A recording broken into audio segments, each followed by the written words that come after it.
శ్రీమాత్రి నమః. అందరికీ నమస్తే అండి. మరొక ప్రసాదంతో అయితే మళ్ళీ మీ ముందుకొచ్చేసాను. ఈరోజు ప్రసాదం వచ్చేసి దద్దోజనం అండి. సింపుల్‌గా దద్దోజనం ఎలా చేయాలి ఏంటి అనేదైతే ఈ వీడియోలో అయితే చూపిస్తా చూడండి. ఫస్ట్ అయితే కుక్కర్ తీసుకొని కుక్కర్‌లో ఒక కప్పు రైస్ ఏసుకొని ఒక 3 టైమ్స్ అయితే క్లీన్ అయితే చేసుకున్నానండి. ఇక్కడ నేను క్లీన్ చేసేదైతే చూపియలేదు. క్లీన్ చేసుకున్న తర్వాత ఒక కప్పు బియ్యానికి 2:30 కప్పు అయితే వాటర్ అయితే పోసుకోవాలండి. పోసుకొని ఈ విధంగా అయితే మూత అయితే పెట్టుకొని గ్యాస్ మీద అయితే పెట్టుకుంటున్నానండి. ఇక్కడ నేను డైరెక్ట్‌గా మీరు కావాలంటే ఒక హాఫ్ అన్ అవర్ సేపు అలా నానబెట్టుకోవచ్చు రైస్‌నైతే మంచిగుంటుంది. ఇక నాకు టైం లేదని నేను ఇక్కడ డైరెక్ట్‌గా అయితే అన్నం అయితే పెట్టేశాను. తర్వాత ఒక 3 విజిల్లు అయితే రావాలండి. చూడండి ఇక్కడ విజిల్ కూడా అయితే వచ్చింది.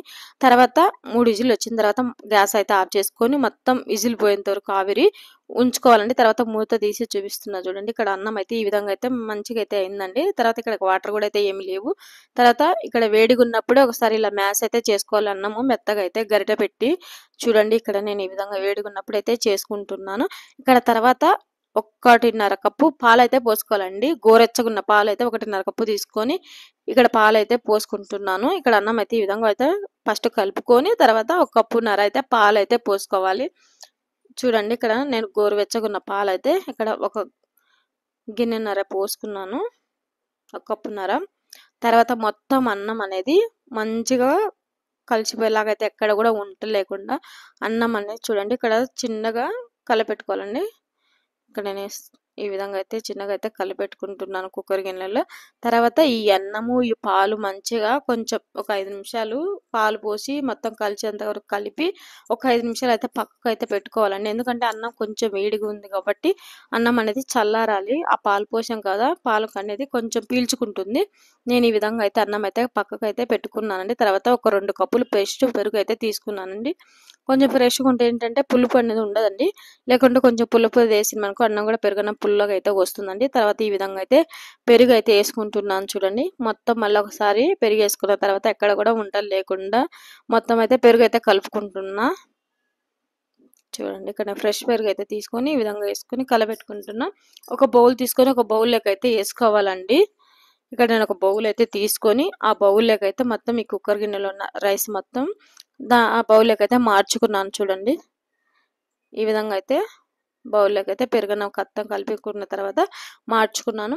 అలానే ఇక్కడ పోపు అయితే పెట్టుకోవడానికి గ్యాస్ మీద అయితే నేను ఒక కడాయి పెట్టి తగినంత ఆయిల్ అయితే వేసుకున్నానండి. పోపుకు కొంచెం హీట్ ఎక్కిన తర్వాత నేను చూపిస్తాను చూడండి. ఫస్ట్ ఇక్కడ ఈ విధంగా అయితే పెట్టుకొని తర్వాత గ్యాస్ మీద కడాయి పెట్టుకున్నాను చెప్పాను కదా. ఆయిల్ అయితే కొంచెం హీట్ అయితే ఎక్కిందండి. తర్వాత ఇందులో కొంచెం శనగపప్పు 1 స్పూన్ మాయన ఉంటుంది. 1 స్పూన్ మినపప్పు అయితే వేసుకుంటున్నా. ఇక్కడ 1 స్పూన్ జీలకర్ర 1 స్పూన్ ఆవాలు అయితే ఈ విధంగా అయితే తీసుకుంటున్నానండి. ఇవి కొంచెం ఒక 2-3 నిమిషాలు అయితే ఏగనివ్వాలండి.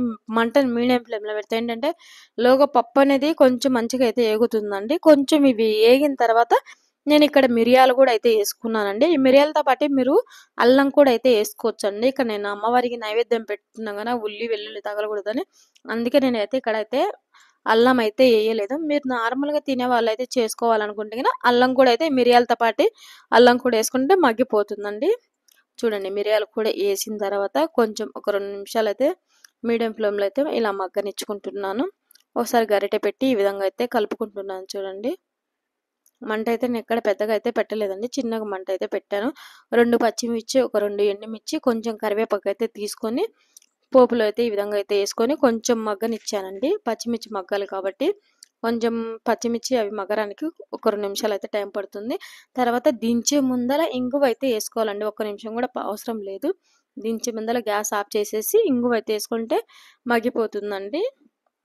ఇక్కడ ఆల్రెడీ అయితే నేను పెరుగన్నం అయితే పక్కకు బౌల్ అయితే పెట్టుకున్నాం కదా. ఈ పోపు అయితే ఏగుతుంది లాస్ట్లో ఉంది. చూడండి కొంచెం ఇంగువ అనేది వేసుకొని 1 నిమిషం కూడా అవసరం లేదు. ఒకసారి అలా కలపెట్టి ఈ తాలింపు అనేది పెరుగన్నంలో వేసుకోవాలండి. పెరుగన్నంలో వేసుకొని తర్వాత ఇక్కడ సాల్ట్ అయితే తీసుకున్నానండి. తగినంత సాల్ట్ వేసుకోవచ్చు. నేను ఇక్కడ 1 స్పూనున్నర అయితే సాల్ట్ అయితే వేసుకున్నానండి. ఇక్కడ సాల్ట్ కూడా అయితే చూపిస్తున్నాను చూడండి. 1 స్పూనున్నర అయితే వేసుకున్నాను. నాకు కొంచెం క్వాంటిటీ ఎక్కువ ఉంది కాబట్టి స్పూనున్నర అయితే వేసుకున్నాను. మీరు చూసుకొని ఎంత కావాలనుకుంటే అంత అయితే వేసుకోవచ్చు. ప్లస్ ఇక్కడ నాకు ఇంకా అంటే ఎక్కువైంది కదా క్వాంటిటీ కొంచెము నాకు కలపెట్టుకోవడానికి కుదరలేదు. అందుకే బౌల్లోకి అయితే మార్చుకున్నాను. నేను ఇక్కడ దానిమ్మ గింజలు కూడా అయితే వేసుకున్నాను. మీకు ఇష్టమైతే వేసుకోవచ్చు లేకపోతే లేదు. మనం పోపు పెట్టుకునేటప్పుడే జీడిపప్పులు కూడా అయితే వేసుకోవచ్చండి. నేనైతే ఎయలేదు. మీకిష్టమైతే యేసుకోవచ్చు అవి కూడా. లాస్ట్‌లో సన్నగా తరిగి పెట్టుకున్న కొత్తిమీరను గూడా అయితే మీరు దద్దోజనంలో అయితే యేసుకోవచ్చు. నేనిక్కడైతే దద్దోజనంలో కొత్తిమీర